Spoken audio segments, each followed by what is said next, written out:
Olá, sou Mônica Ramos. Começa agora mais um programa Gente do Rio.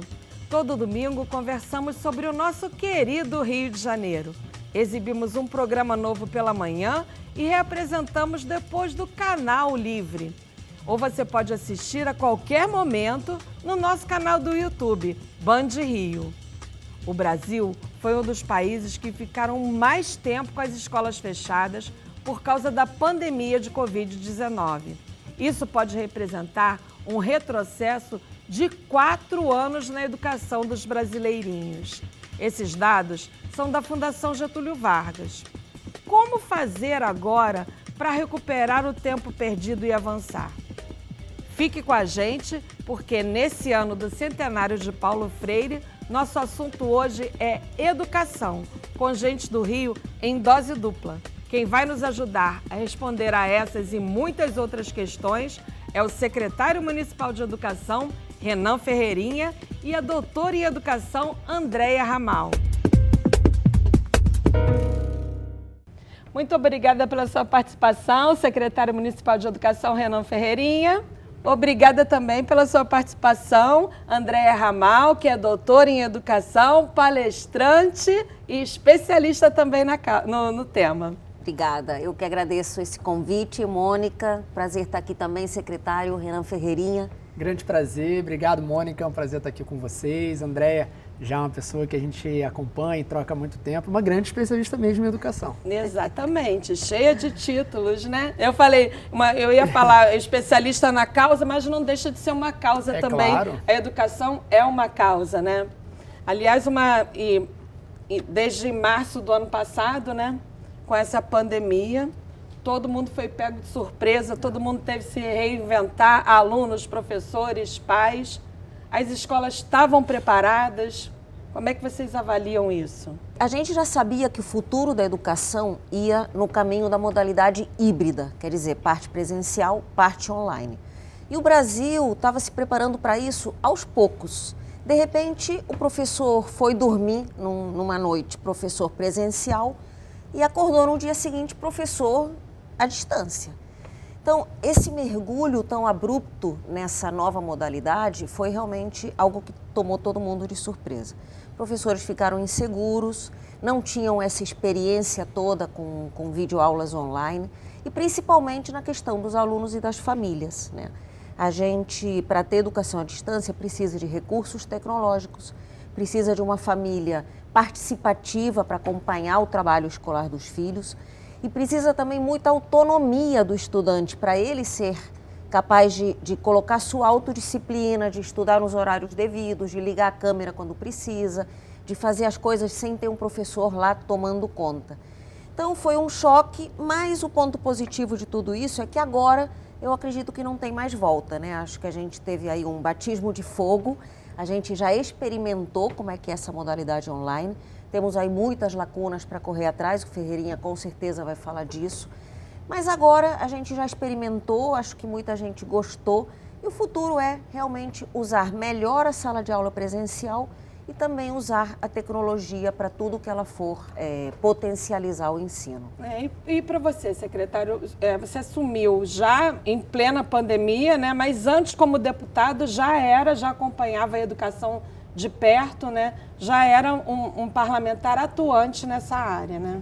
Mônica, eu particularmente tive minha vida transformada pela educação, tudo que aconteceu foi através de oportunidades educacionais. Primeiro que minha mãe é professora, então vem de berço. Eu também sou filha de professor, meu pai era professor. É uma honra, não é? Meu pai era professor de português. Minha mãe é professora de matemática e minhas tias... minha mãe também, professora de espanhol. Então somos todos aqui filhos de educadoras. Isso traz uma importância muito grande para a educação em casa. Eu tive também oportunidades através da escola pública. Então, por ter sido aluno de escola pública, eu sei o que passa também um estudante. E muitas das vezes o que se precisa é aquele empurrão. É aquela oportunidade para que o aluno consiga colocar o seu esforço. E depois todas as outras situações que aconteceram na minha vida, ter ido estudar fora, com bolsa integral por necessidade financeira, me formando em economia e ciência política, depois ter decidido me candidatar para deputado estadual, para defender uma educação que fosse de melhor qualidade, que a gente acredita que precisa pontuar o que o Brasil avançou, e o Brasil avançou muito no que diz respeito ao acesso à educação. Então, muitas das nossas cidades, estados, não tinham um acesso adequado à educação nas últimas décadas e o Brasil foi avançando nesses últimos 30, 40 anos. Mas a qualidade do ensino, ela deveria ter avançado muito mais. Quando a gente para pensar e vê os números da performance do Brasil em avaliações de matemática, português e outras disciplinas, a gente vê muito desse abismo, desse gap, que a pandemia só intensificou. A pandemia, ela gerou sim uma crise econômica que a gente tem observado, uma crise sanitária, mas acima de tudo, para o nosso assunto aqui, ela gerou uma tragédia silenciosa na educação. E é isso que a gente não pode continuar permitindo que aconteça. Então, assim que nós assumimos a secretaria, quando o prefeito Eduardo Paz me convidou para ser secretário municipal de educação, eu perguntei para ele como que ele via educação e pandemia. E a gente botou, de fato, na cidade, a escola como a última a fechar e a primeira a reabrir. E não porque a gente acredita que a escola ela é como um outro local na sociedade onde as pessoas vão e passam, é porque a gente acredita que esse espaço é insubstituível. Porque a escola não é só um local, né, André, de aprendizado, mas também é um local de garantia de segurança alimentar, onde a criança tem direito a um prato de comida decente. É um local de socialização, ou seja, onde as crianças aprendem a conviver entre si, e é um local de apoio socioemocional. Pois é, e fundamentalmente também porque a pandemia, ela mostrou, ela tornou mais gritante essa diferença no sentido da tecnologia, das aulas híbridas, até que a Andréa estava falando, né? Parte presencial, parte online, porque muitos alunos, inclusive, não tinham como acompanhar as aulas online, né, secretário? E ainda muitos não têm. A gente sabe que esse é um grande desafio. A experiência de 2020, eu digo que foi muito satisfatória, a nível Brasil e a nível Rio de Janeiro também. Primeiro porque as pessoas não sabiam o que fazer. Por muito tempo, por décadas, se negligenciou a conectividade, a infraestrutura das escolas para o modelo online, se postergou essa parceria entre tecnologia e educação. André fala com muita propriedade sobre isso. A gente já antevia, eu, quando estava como deputado estadual, assim que a pandemia começou, fiz um projeto de lei que se tornou lei depois, que fomentava a educação remota, fomentava todo esse modelo híbrido. E naquele momento tinha muita crítica. Um ano se passou e a gente percebe como que isso foi se naturalizando, mas ainda há muito a se fazer. Eu acredito que o ensino presencial ele é insubstituível e tem seu papel, mas o ensino remoto ele complementa muito e ele expande para outros horizontes. A gente já pode notar algum avanço nisso daí, do início da pandemia para cá, dessa inclusão digital? O que foi feito? Tem alguma experiência que possa ser citada como exemplo para isso? Tem sim, eu acredito que primeiro, né, tem as reflexões, acho que tinham duas reflexões muito importantes que a sociedade passou a fazer, os educadores, os alunos. Primeiro, que o professor tem um papel único nesse processo e segundo, que a tecnologia não está lá para substituir o professor, mas está lá para expandir todos os recursos que os alunos e os professores podem ter. Então as famílias perceberam como que é difícil educar suas crianças, né, e a importância de uma escola. E segundo, os educadores perceberam que com a tecnologia conseguem planejar suas aulas de maneira melhor, conseguem integrar com videoaulas, conseguem ter um aplicativo. Falando um pouco do que nós fizemos aqui no Rio de Janeiro. Nós criamos um aplicativo chamado Rio Educa em Casa, em que os nossos alunos podem acessar as suas aulas no tempo que for, né, melhor, da maneira que tiver no seu ritmo de aprendizagem, onde tem todo o nosso material didático, nossas apostilas digitalizadas, outras parcerias. Então, assim, as secretarias de educação tiveram que se aprimorar, buscar desenvolvedores, parcerias, pessoas que de fato já estão construindo isso. E o Brasil como um todo precisa colocar a educação tecnológica, a conectividade como uma pauta central. Isso é uma pauta de século XXI que a gente está um tempinho atrasado. Que na década de 90, essa infraestrutura de cabos de fibra ótica e outras situações foram sendo empurradas e hoje a gente paga um preço disso. E a pandemia acabou acelerando esse processo. O que eu tinha perguntado assim, o que eu queria saber, no início da pandemia, se a gente tinha tantos % de alunos conectados e hoje a gente já conseguiu evoluir nisso,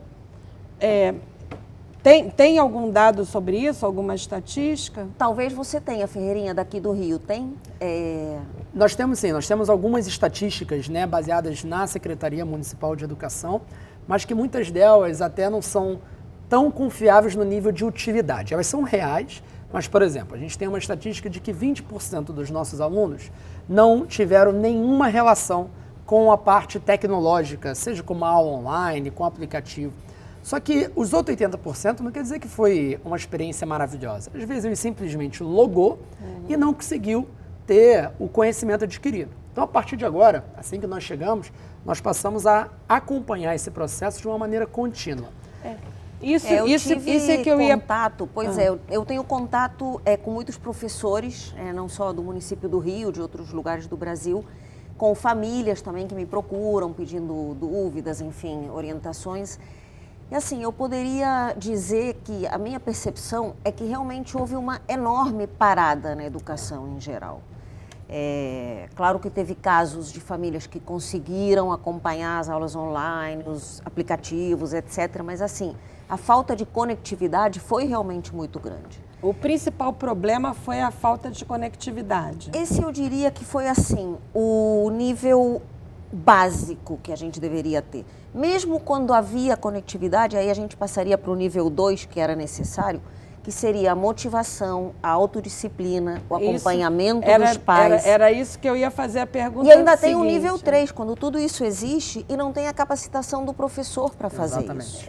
Era a minha sequência. O tamanho do desafio, quando a Fundação Getúlio Vargas falar, perdemos 4 anos na educação, está refletindo tudo isso. Porque, por exemplo, quando a criança sai de férias e ela volta depois de 2 meses, mesmo um mês de férias, ela já volta com algumas coisas esquecidas e aí o professor tem que fazer a revisão, né? O que você lembra, vamos reforçar alguns conteúdos. Por quê? Porque ele vai reaquecendo a mente, porque existe uma perda de aprendizagem. Agora imagina com a pandemia, para resgatar esse ritmo de estudo, essa capacidade de cognição, de aprender permanentemente, isso vai levar o seu tempo. E ficar sem estudar, né? Os anos vão passando. A escola parou, mas as crianças e os adolescentes não pararam de crescer.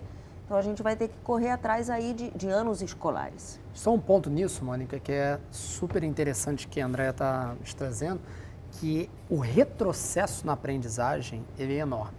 E educação, eu costumo dizer que a educação ela não é considerada fratura exposta como deveria. O que eu quero dizer com isso? A saúde e segurança pública são consideradas fratura exposta. Quando você passa mal, vai no hospital, não tem um atendimento adequado, você fala, nossa, esse hospital aqui não está funcionando muito bem, e você consegue perceber logo ali de maneira bem concreta. Você está na rua, é assaltado, você fala, nossa, a segurança pública está terrível. Na educação, você não sai de casa e fala, nossa, se eu soubesse um pouquinho mais de aritmética, eu estaria tendo um dia mais produtivo. Você não tem essa percepção no curto prazo tão concreta, mas a médio e longo prazo é o maior custo que uma sociedade pode pagar. É não investir da maneira adequada na educação. E investimento aqui é investimento de energia, investimento de recursos financeiros, e falar de aprendizagem é algo que a gente precisa difundir mais. Então nós, assim que chegamos, retomamos com uma prática que já acontecia no governo do prefeito Eduardo Paes anteriormente, de avaliação periódica. Nós conseguirmos, por exemplo, entender como que os nossos alunos estão aprendendo direito, estão conseguindo aprender a ler, escrever, fazer as operações básicas de matemática. Isso antes era feito com as avaliações, né? Tem as avaliações, além do Enem, mas tem a do Estado era o SAERJ na época. As provas. O SAEB, que acontece de bienal, Brasil, né, a nível Brasil. Então a gente voltou a fazer bimestralmente, uma avaliação em rede. E nós nos deparamos com resultados muito difíceis. E resultados que, por exemplo, 50% dos nossos alunos, né, de diferentes anos de ensino fundamental não sabendo distinguir fato de opinião.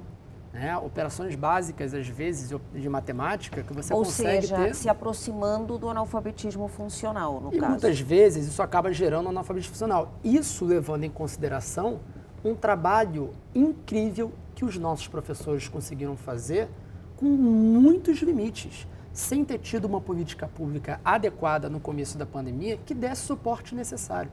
E aqui não estou para falar de problemas, a gente, a partir do momento que topa aceitar um desafio, a gente herda aqueles problemas e consegue enfrentar para que a gente consiga dar vazão a isso, mas os professores precisam do apoio necessário para conseguir fazer acontecer lá na ponta.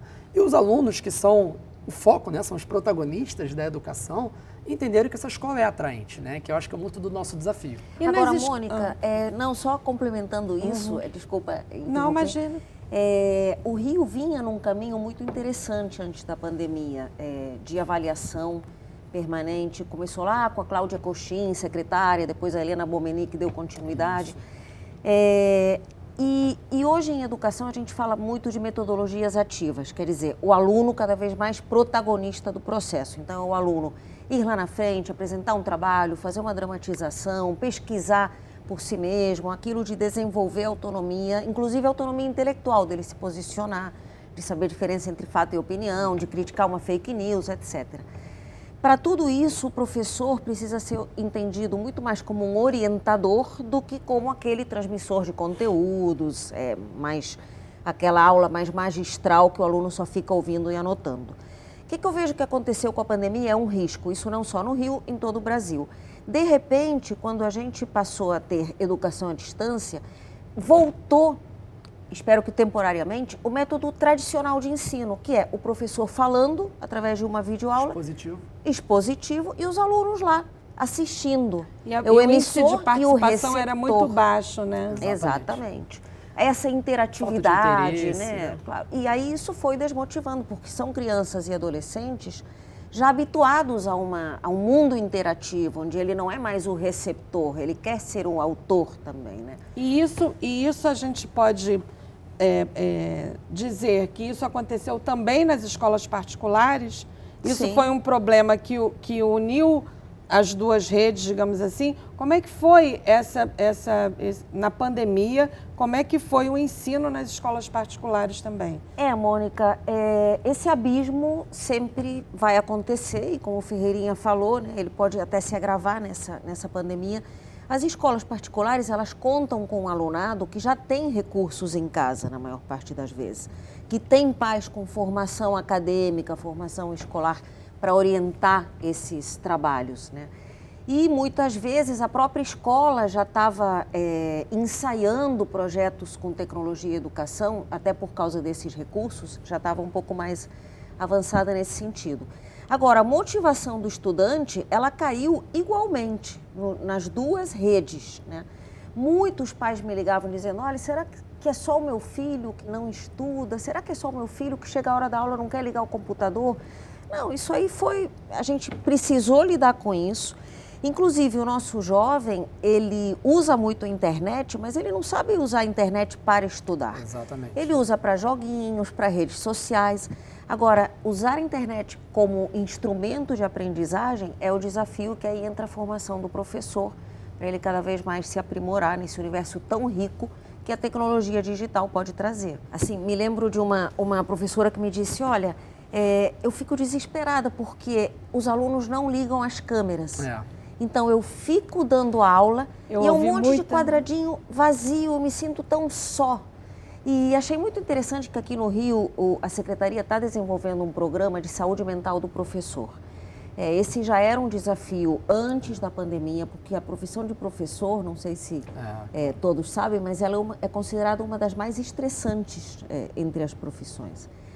E, enfim, por diversas coisas que a gente não vai entrar aqui. Mas com a pandemia, o professor ficou mais inseguro, Você sabe o que é para uma pessoa que nunca usou o Zoom ou nunca fez uma videoaula, de repente, saber que os pais vão assistir aquela aula em casa, que vai estar todo mundo ligado no que está acontecendo, né? Você falou dos pais que têm uma formação, então, teoricamente, esses pais que têm uma formação teriam mais facilidade. Mas eu ouvi muita reclamação, não aguento mais ter que dar aula para o meu filho, não aguento. Quer dizer, evidenciou também que os pais estavam deixando muito essa coisa da educação só na mão da escola? Sim. Mesmo os que tinham condições de ajudar? Sim, com certeza. Comparando com outros países, em pesquisas que aparecem por aí, os próprios pais, quando entrevistados, dizem que participam menos da vida escolar dos filhos do que eles acham que deveriam ou que poderiam, né?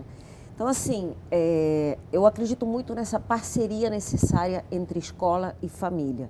Em outros países, a gente tem a escola de pais, com diversos nomes.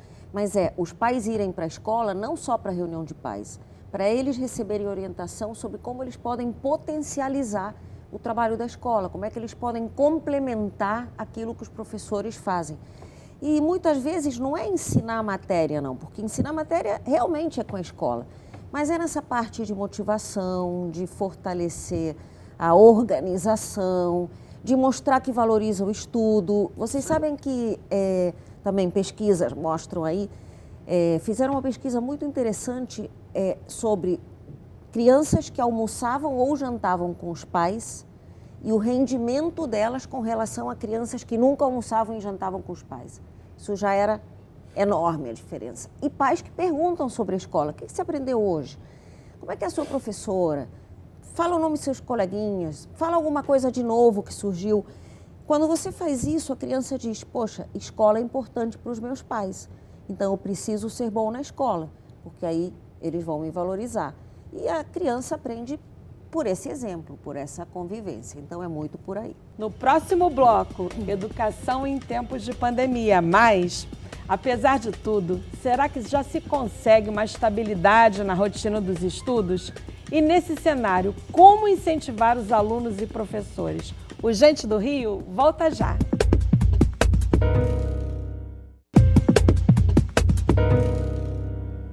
Estamos de volta com o Gente do Rio. Hoje conversando com o secretário municipal de Educação, Renan Ferreirinha, e com a doutora, especialista e palestrante, Andréia Ramal. Andréia, ser professor é uma missão de vida, um sacerdócio ou uma profissão como outra qualquer? Porque tem muita gente que encara assim, né? Quase como se fosse um... Eu acredito que é uma profissão. Claro que existe uma vocação, existem pessoas que consideram que isso é uma missão de vida, né? Mas eu gosto muito de entender a profissão docente como profissão, porque por muitos anos se falou desse sacerdócio, né? Querendo justificar um pouco que professor pode ganhar pouco, porque afinal, para dar aula é vocação. Exatamente. Né? E todo mundo acha que sabe ser professor. E não, professor é uma carreira que tem que estudar muito metodologia, didática, né? Como as crianças aprendem, como elas aprendem em cada idade, porque isso vai mudando também. Como é que você faz dinâmicas que realmente levem a turma a aprender cooperativamente? Então, eu acredito que professor é profissão e tem uma pitadinha, claro, da função social que todos nós sentimos, né, de ajudar a transformar o mundo através do nosso trabalho. E por que ele é tão mal remunerado? Ai, Mônica, isso é uma questão tão antiga, né? É uma batalha permanente. Eu acredito que tem questões econômicas envolvidas e tal, mas eu vou falar de uma questão mais global, social, que é a valorização da profissão em si. Existem países em que o professor que alcançou metas e que teve os melhores alunos nos exames, eles são condecorados pelo governo. Então, aí você percebe o quanto se dá valor àquele. Tem professor na Coreia do Sul que desfila em carro e a multidão vai acenando, porque eles são considerados altíssimo nível e muito respeitados. Nesses países, não é qualquer um que também pode fazer a faculdade de professor. Eles escolhem os melhores alunos de cada escola, né? Então tem uma seleção muito criteriosa. Eu acredito que tudo começa em casa, né? A gente fala muito do governo, tem que aumentar o piso. Com certeza o governo tem que aumentar. Aí, Ferreirinha, sua missão aqui no Rio, valorizar os professores, sempre mais, o que merecem. Mas eu acho que tem uma questão que começa em casa, com os pais dizendo para valorizar o professor, que seu professor não tenha que chamar a sua atenção, não discuta com ele porque ele que é autoridade dentro da sala. Tem pai que chega na escola para reclamar de qualquer coisa que o professor faz, na frente da criança. Muito, E aí eu já tive alunos que chegaram para mim e falaram assim, eu que pago o seu salário, por que eu não posso fazer o que eu quero? Então, assim, de onde ele tirou isso? É de casa. Cabe aos pais valorizarem cada vez mais essa profissão, que é importantíssima. E aí, secretário, quais são as perspectivas de valorização salarial dos professores no município? Eu concordo plenamente com a necessidade da valorização da carreira docente. Meu primeiro grande trabalho voltado para a educação, a Andréia acompanhou bastante, foi na época o nosso manifesto Mapa do Buraco, que a gente identificou os principais buracos e gargalos da educação brasileira e buscamos algumas referências de casos de sucesso dentro do Brasil para isso. E esse era um dos principais problemas, junto com a falta de uma cultura de solidariedade na educação, onde a gente compartilha boas práticas. E quando eu falo valorização, é uma valorização também moral. Como a Andréia disse, de respeito, de conseguir ter o reconhecimento da sociedade. Por que no Brasil, durante décadas, só se valorizou quem era advogado, médico ou engenheiro? Isso precisa ser rebatido. A gente precisa perguntar quem quer ser professor hoje no Brasil e colocar os incentivos adequados para isso.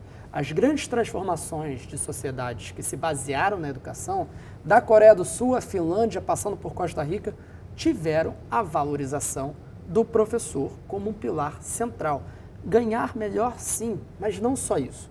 Ter uma progressão, ter um plano de carreira, ter uma formação continuada que faça sentido, uma formação prática. O professor, às vezes, passa numa faculdade com excesso, que tem a sua parte teórica, que é importante, mas precisa ter mais formação prática. A Finlândia, por exemplo, Mônica, tem uma experiência muito interessante, que depois que um professor se forma, tem aquele período de estágio probatório. Como o servidor público também passa por isso. São, normalmente, 3 anos. Por que esse período também não é um período de um mestrado profissionalizante, por exemplo?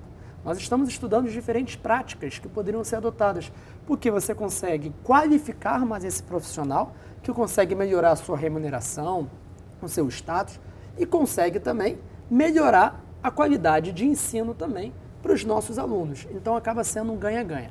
Nós estamos no ano do centenário de Paulo Freire, né? Um grande educador brasileiro, mas hoje suas práticas e suas teorias estão sendo questionadas. O que vocês acham sobre isso?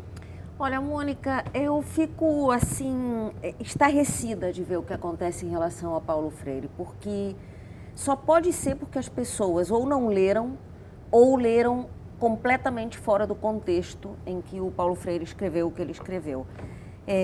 Naquela época, se criticava muito a educação, que ele chamou de educação bancária, que é justamente aquele modelo tradicional, né? O professor despejando conteúdos em cima das crianças. E que currículo era esse? O que o professor disse que era necessário estudar. E como é que as cartilhas, por exemplo, de alfabetização que o Paulo Freire criticou, o que elas traziam para o aluno brasileiro? Imagina um aluno lá do interior, vovó viu a uva na fazenda do vovô. Ada deu o dedo ao urubu. Frases assim estavam nas cartilhas. E aí Paulo Freire diz, gente, qual é o sentido que isso faz para uma criança ou para um adulto que está se alfabetizando? Então vamos trazer o dia a dia, vamos falar o que é relevante para você. É salário, trabalho, tijolo, vamos colocar tudo isso na educação. E aí que ele diz, a educação é um ato político, ela não pode ser uma ilha isolada de tudo que está acontecendo no mundo, ela tem que ver, tem a ver com você, com o mundo, com o país, com a sociedade em geral, tem que trazer tudo isso para a sala de aula. E o Paulo Freire, só chegando assim das críticas que ele recebe hoje, ele tinha justamente uma política de escola inclusiva.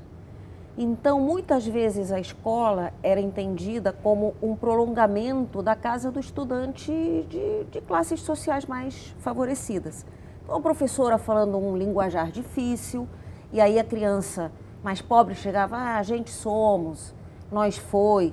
E aí a professora, que isso? Isso está errado. E aí aquele X vermelho, né? E qual era o resultado disso? Evasão. A criança acabava dizendo, essa escola não é para mim. E aí o Paulo Freire, quando assumiu a Secretaria Estadual de São Paulo de Educação, ele falou o seguinte, olha, nas nossas escolas, nós e a gente fomos, precisa ser uma coisa a ser trabalhada, porque eu vou dizer, isso não está correto na gramática, mas a sua linguagem é bonita. apenas vamos aprender como dizer essas coisas de outra maneira. Porque quando você nega a linguagem do estudante, você está negando a cultura dele, as raízes dele. E aí muita gente em cima de tudo isso chega e fala: a educação está nesse nível baixo por causa de Paulo Freire. Quer dizer, não tem nada a ver. Você adequar a escola para que ela seja mais acolhedora e num início de conversa você não sair reprovando todo mundo e você trabalhar o erro e trabalhar a superação e enfim, isso, enfim, é fundamental, né? É fundamental. E aí hoje a crítica é justamente essa. Fez cair o nível do ensino. Pelo amor de Deus, muito pelo contrário. Paulo Freire foi aclamado por dezenas de universidades do mundo afora, com diferentes títulos. Você pode concordar ou pode discordar de uma metodologia, de algo específico, mas não reconhecer a sua importância histórica, isso infelizmente não tem um sentido nexo, né? Quando você para pensar nas provocações, nas reflexões, uma das que mais me fazem pensar é o fato de o professor e o aluno trilharem o mesmo caminho, né? O aluno caminha em um sentido, o professor caminha em um sentido e acaba sendo uma via de mão dupla. E esse aprendizado, ele precisa ser assim. Não é só o professor despejando o conhecimento no aluno. O professor aprende com o aluno aprende com o professor. Se a gente não entende a educação dessa forma, infelizmente a gente está olhando para a educação com um viés que não é o que deveria acontecer. A gente precisa tornar a educação, sim, um ambiente onde as escolas, ambientes onde os alunos conseguem se ver ali, escolas onde os alunos conseguem e ver um futuro melhor para eles. Eu acredito que Paulo Freire tenha contribuído muito nesse sentido. Aqui no Rio de Janeiro nós temos a Escola de Formação de Professores chamada pelo patrono da educação brasileira, Paulo Freire. Então a gente acha que tem muito a avançar no seu entendimento, diferentes livros, nas suas diferentes posições. Discordar, divergir é importantíssimo. A democracia é feita disso. Mas não reconhecer o seu valor acadêmico e intelectual, acredito que não é o caso. Professora Andréia, evasão escolar, né? Foi muito grande e alguns alunos estão tendo dificuldade agora para voltar.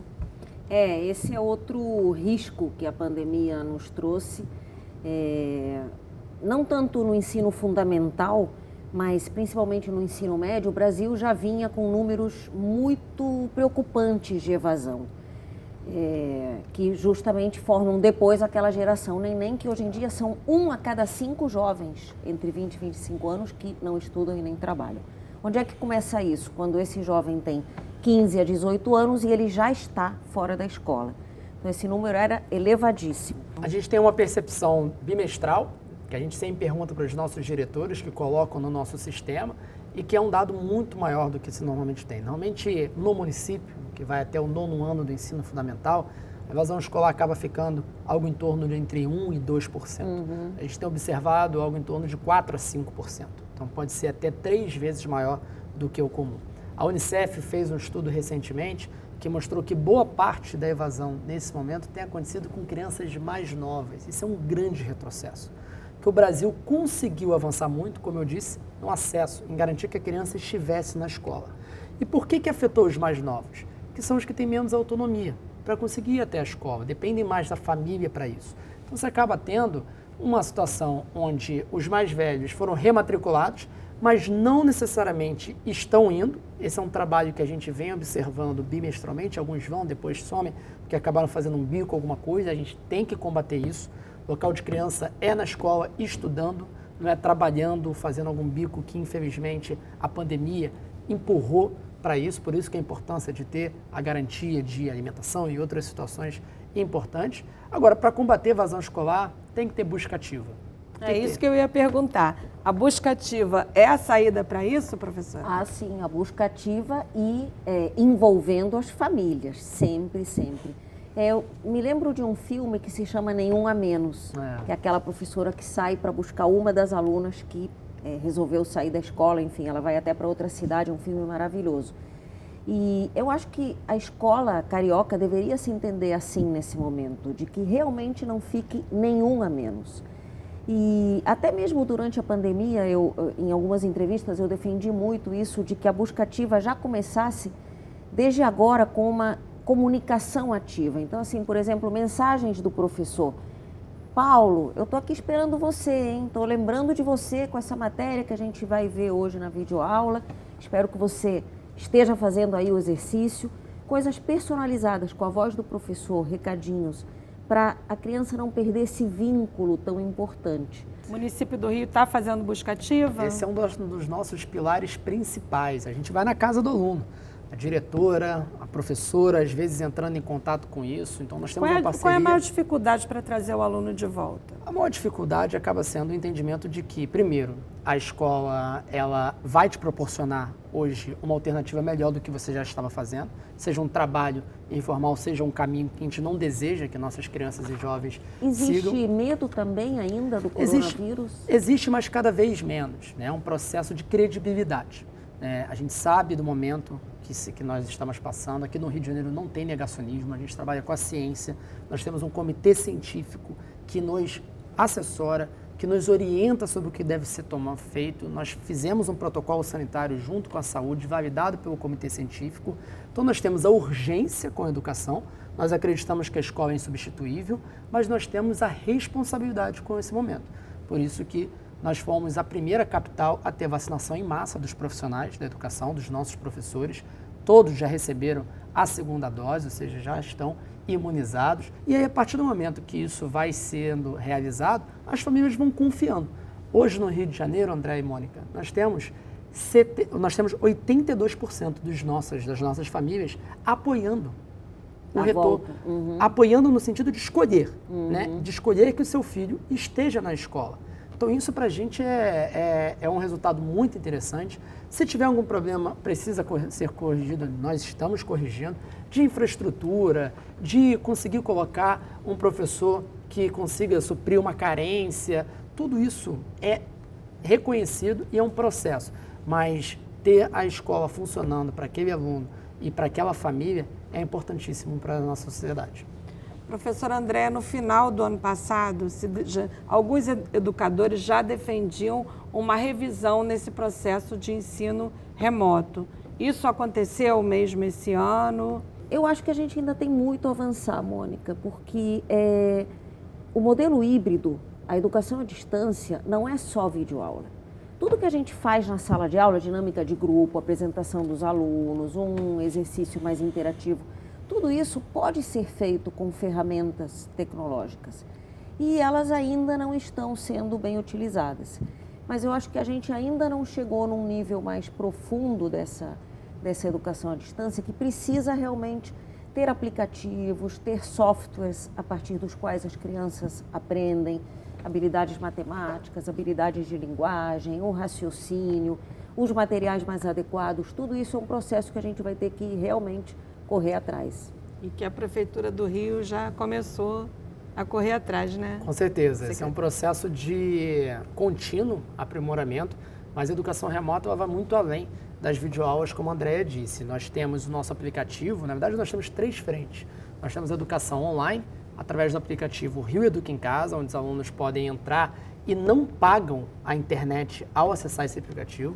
Então a Prefeitura arca com os custos da internet quando o aluno acessa esse aplicativo. Então a gente tem esse canal direto com as operadoras. A partir do momento que o aluno começou a usar, a Prefeitura está arcando com os dados, né, de internet da utilização do aplicativo Rio Educa em Casa. Nós temos através também da parceria com o Rio Educa na TV, que é muito importante, mais de 10 horas diárias de programação, de videoaulas, de aulas para os nossos alunos de todos os grupamentos escolares, do primeiro, da educação infantil, primeiro ao 9º ano. E nós também temos o material impresso, que além do Programa Nacional do Livro Didático, que são os livros que todos recebem, tem as apostilas Rio Educa, que são feitas e disponibilizadas para todos os alunos. Esse material impresso é muito importante, porque muitas das vezes o aluno, às vezes, né, a maior parte dos alunos hoje já tem um celular, ou a família já tem um equipamento que pode utilizar, mas temos alunos que não têm. Aí tem a opção pela TV. Às vezes não tem a TV, ou não consegue ter um ambiente que seja satisfatório para esse estudo. E aí tem o material impresso, que o aluno pega essa apostila e outras coisas que os professores podem imprimir e dar aos alunos, e de tempo em tempo acaba sendo corrigido pelos alunos, caso uma família opte por essa forma de ensino remoto. Justiça seja feita, que é importante a gente lembrar aqui que no início da pandemia, a Band aqui foi uma grande parceira da Secretaria Estadual de Educação, né? E hoje é da Secretaria Municipal de Educação. Eu assisti então, tá com a gente hoje. Os programas eram produzidos aqui, Sim. né? E eu assisti agora recentemente veiculados. algumas videoaulas do município para ver como é que estavam. Vocês escolheram professores e professoras top, né? Porque uma didática maravilhosa, uma linguagem muito boa, parece que já trabalhassem com televisão há muito tempo. Eu acho que, assim, uma coisa que precisa é orientar a família sobre a grade de programação. Porque como é que a criança vai saber que horas é a aula dela, de que tema, de que disciplina? Então, eu acho que precisa amarrar mais essa questão. Mas as aulas estão muito interessantes pela Band. No próximo bloco, o Anuário da Educação mostrou que em 2020, estados e municípios brasileiros investiram em educação 21 bilhões de reais a menos do que no ano anterior. Com a economia ainda em retomada, será que é possível retomar esses investimentos? E também vamos conhecer um pouco mais dos nossos entrevistados, o que eles gostam, o que eles não gostam. O Gente do Rio volta já.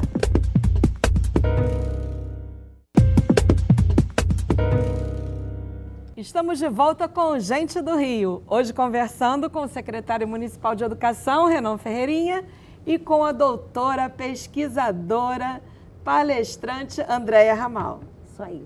Secretário, o senhor é cofundador do movimento Mapa Educação, sócio efetivo do Todos pela Educação. Como é que foi essa passagem do militante para o gestor? Do ativista pela educação para gestor. Militante pela educação, né? Também. Não, como eu disse no começo do programa, eu tive minha vida transformada pela educação. Sou ex-aluno de escola pública, minha mãe é professora, fui estudar em Harvard com bolsa integral por necessidade financeira e sempre tive esse intuito de querer dar de volta para a sociedade as oportunidades que eu acabei tendo pela educação.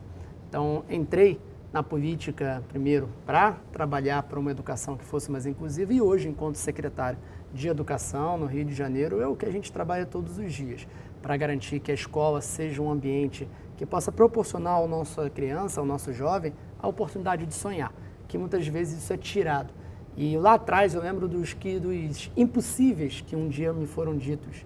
Então, o impossível de estudar numa escola pública de qualidade, o impossível de estudar fora, o impossível de fazer uma organização junto com alguns amigos que tivesse um impacto grande em políticas públicas educacionais, de entrar na política com certa idade e também buscar ter um impacto relevante.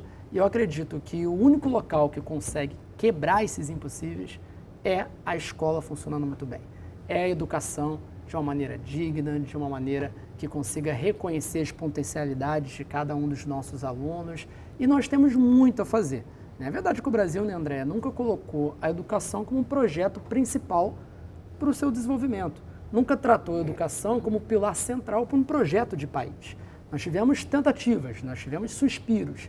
E nós precisamos reconhecer o que está funcionando aqui e lá fora, conectar esses pontos, porque a gente não pode ter mais gerações perdidas por causa da falta de investimento, por causa da falta de tecnicidade, no que a gente tanto precisa, que é a escola funcionando bem. Professor André, no bloco anterior eu falei que foram investidos 21 bilhões a menos em 2020 em educação. Como recuperar esse investimento e se é apenas o investimento, não que o investimento seja apenas só dinheiro, né? O Brasil realmente nunca colocou, ou digamos assim, nas últimas décadas o Brasil não colocou foco na educação. Naquele período em que a gente teve os escândalos de corrupção, depois o impeachment, o governo de transição, e, enfim, no Ministério da Educação a gente teve por volta de 7 ministros em 7 anos. Então, assim, a falta de continuidade das políticas públicas é enorme no país. Cada pessoa que começa reinventa a roda do zero e aí as coisas não têm continuidade. Eu acredito que para recuperar o investimento, Mônica, tem que ter envolvimento e cobrança da sociedade. A sociedade está preocupada com a pandemia, está preocupada com agora as futuras eleições, essa polarização direita e esquerda, mas não tem quase ninguém debatendo a educação. Não tem quase ninguém falando como é que a gente vai mudar esses indicadores terríveis que o Brasil tem no nível mundial e também o IDEB do Brasil. Por exemplo, o ensino médio brasileiro nunca atingiu nem a nota 4 sobre 10. Quer dizer, é gravíssima a situação do ensino. A sociedade deveria estar tratando isso como urgência. Então, o envolvimento social pode conseguir mais vontade política para fazer os investimentos necessários. E também, Mônica, bons gestores. Porque muita gente comenta isso, Cláudio Moura Castro é um dos que defendem não existe pouco investimento na educação. O Brasil não gasta pouco, o Brasil gasta mal. E realmente essa descontinuidade é exatamente isso. Tem dinheiro para algumas iniciativas, mas as iniciativas não dão em nada porque chega o outro governo de turno e acaba refazendo tudo. Só um ponto, Mônica, assim, sobre algo que a Andréa falou, que é a falta de indignação com os resultados que a gente acaba tendo na educação. Quando eu falo resultado aqui, não é só você pegar aquele índice, os indicadores que são muito importantes, que tem certas coisas como habilidades socioemocionais, que são mais difíceis de conseguir medir com isso. Mas, por exemplo, você tem um indicador que é o PISA, que é a principal métrica internacional, né, de avaliação que você tem, que tem países, muitos países asiáticos, europeus, que quando o país não performa da maneira adequada, o ministro da Educação cai. No Brasil, isso não é nem manchete de jornal. Uma outra realidade do Rio de Janeiro é a presença de muitas unidades escolares em áreas dominadas pelo tráfico e pela milícia, né? Como promover uma boa educação num ambiente, num contexto desses, de opressão, né? Isso me preocupa muito. Escolas que têm, inclusive, tiroteios, às vezes, no entorno. Acho que aquela figura... param as aulas, exatamente. Né? Os professores tendo que entreter as crianças, muitas vezes, para elas não ficarem... E aí, assim, para você aprender, você precisa ter a mente tranquila para isso. Então, crianças que vão à escola com medo e voltam da escola com medo, que ficam preocupadas na escola, o que está acontecendo com os seus pais porque tem um tiroteio, professores que pedem transferência de uma escola porque tem medo de ir naquela região e você acaba perdendo muitos talentos, né?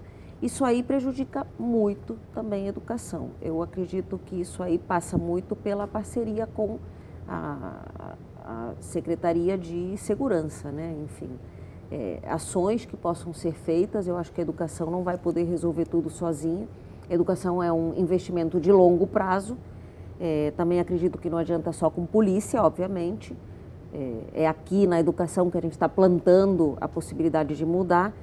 Mas a realidade é que as notas muitas vezes caem e as crianças muitas vezes faltam à escola por medo, por estarem sitiadas num local de risco. E às vezes até nem os professores querem Exatamente. trabalhar em determinado local, né, secretário? A segurança dos nossos profissionais de educação, dos nossos alunos, é a nossa prioridade.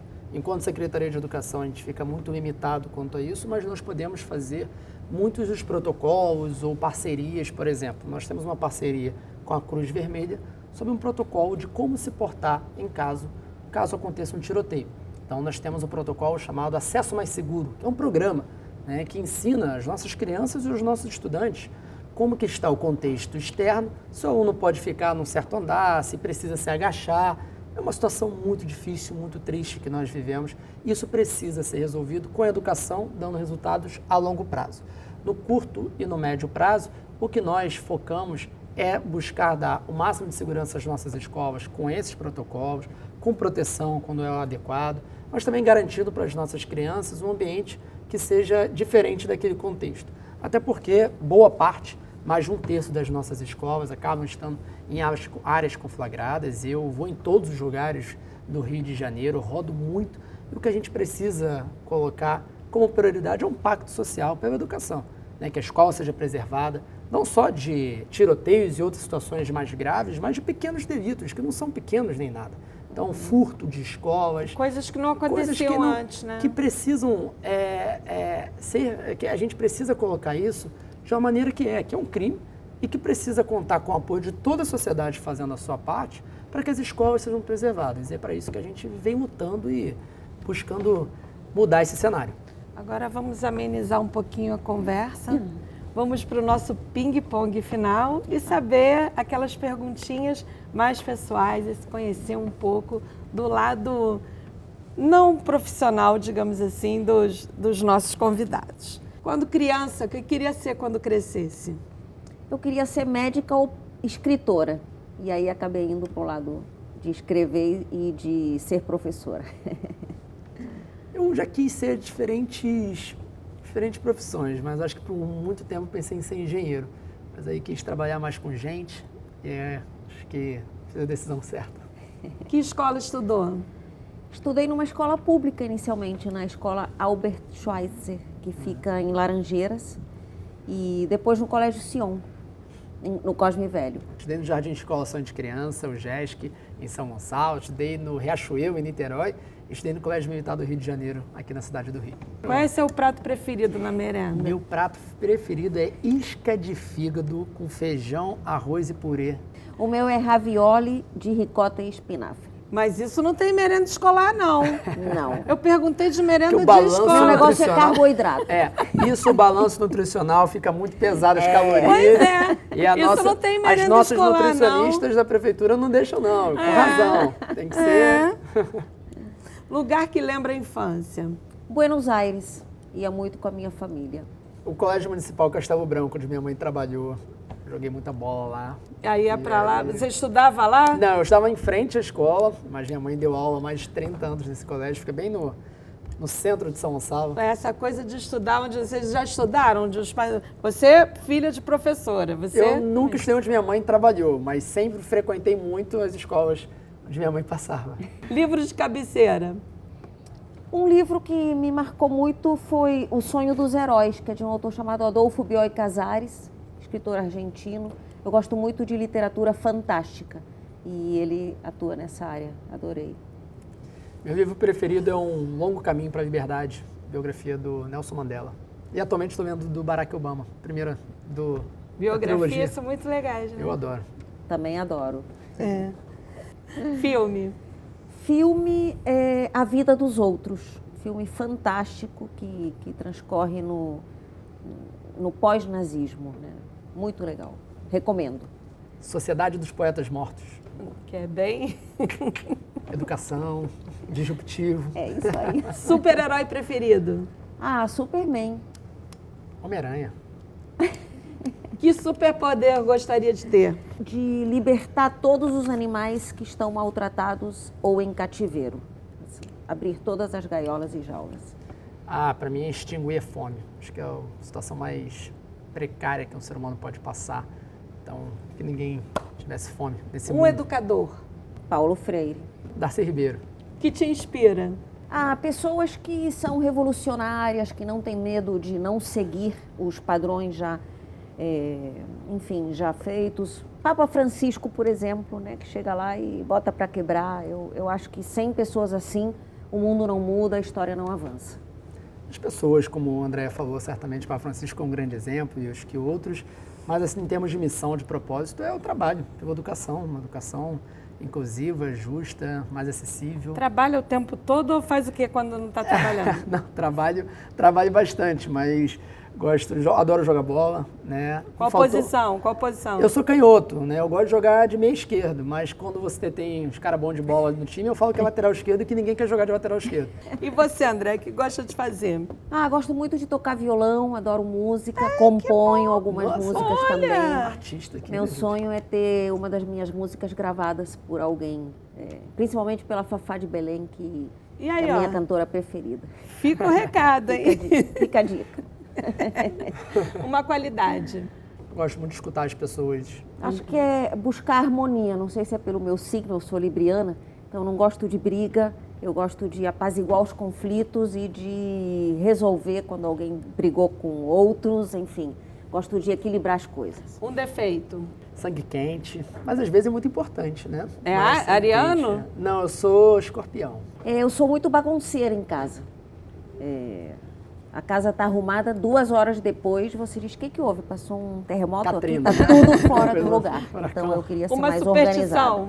Não passo embaixo de escada. Também Aquela não. coisa, né? Eu não sou supersticioso, mas se tem a opção de não passar lá, não vou passar embaixo da escada. Uma delas é entrar com o pé direito nas coisas, nas salas, enfim. Em casa, Essa daí não me ligo, não. Não? Não. Um sonho. Eu tenho muito sonho de conhecer a Grécia, eu não conheço a Grécia. Eu acho que é um país incrível. Tenho alguns amigos gregos, são muito festeiros, assim como os brasileiros. E Bom, você, já falei, um dos meus sonhos é ter uma música gravada por algum cantor, pela cantora. Fafá de Belém. E em termos gerais, o meu sonho é ver o Rio seguro. Poder andar na rua, voltar tarde da noite andando pela rua. Gostaria muito disso. Muito obrigada pela sua participação. Foi um papo muito legal. Obrigada Andréa a você, Ramal, Mônica. doutora em educação, palestrante, escritora e compositora. Música. Compositora anônima. Se eu soubesse, já tinha mais um título que eu tinha anunciado. Muito obrigada também, secretário Renan Ferreirinha. Prazer, Mônica, obrigado. E Prazer, o Gente Andréa. do Rio fica por aqui. Mas semana que vem tem mais. Até lá. Um beijo.